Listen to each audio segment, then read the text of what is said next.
In this video, we're going to be looking at the muscles of the anterior compartment of thigh. Specifically, we're going to be focusing on quadriceps femoris. Remember, quadriceps femoris has that name because it has 4 separate origins that are all going to be combining into a single insertion. And this is going to be the primary muscle that's occupying the space of the anterior thigh compartment. Now, before we start looking at quadriceps specifically, I want to point out this structure here is the iliotibial band.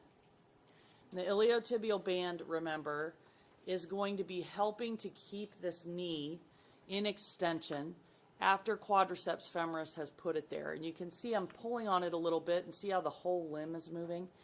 This is made of dense irregular connective tissue and it's super strong. And it's also a continuation of the fascia lata. And I want for you to notice that when I put my glove deep to this, except where there's a little bit of a tear, you can't even tell that my glove is there.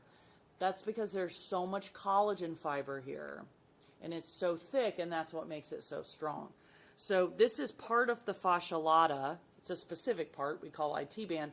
But the fascia lata in general has the same makeup. And it originally was once covering over all these muscles, and we've removed it so that we can see these components. So we're going to start off here with rectus femoris. Rectus femoris is in the midline, and you can see this is the muscle belly here. Now it's got a little bit of blood leak because this vein got sort of crabby when they were trying to dissect it. But you can see the tendon fibers in the center here, and then you can see there's also muscle fibers that appear this sort of brown.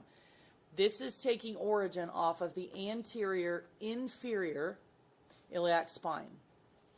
It's located below or underneath the anterior superior iliac spine.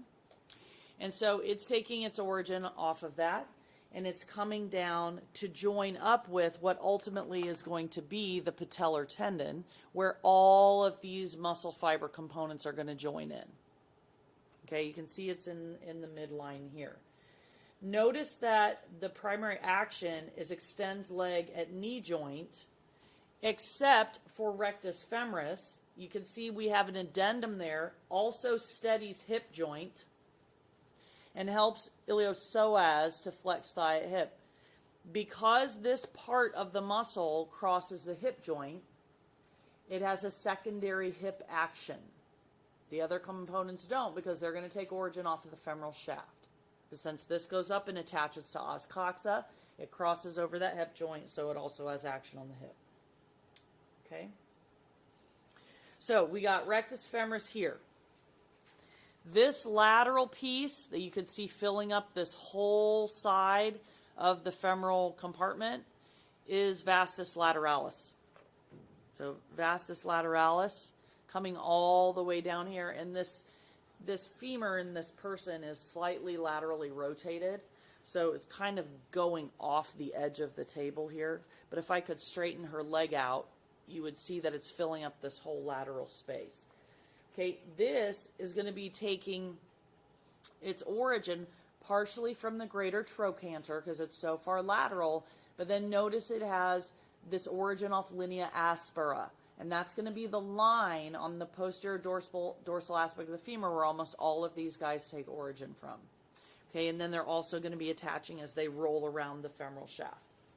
On the other side, we've got vastus medialis. This is vastus medialis. It takes its origin off of the medial part of the linea aspera. And also you can see the intertrochanteric line. That's just a ridge that connects the greater and lesser trochanters of the femur. So you got rectus femoris, you have vastus lateralis, you have vastus medialis. The last component can only be seen if I reflect rectus femoris out of the way. And this is vastus intermedius. Vastus intermedius looks almost completely tendinous. So you can see this white part here. This is vastus intermedius. You can see that it's coming off of this anterior and a little bit of lateral femoral shaft.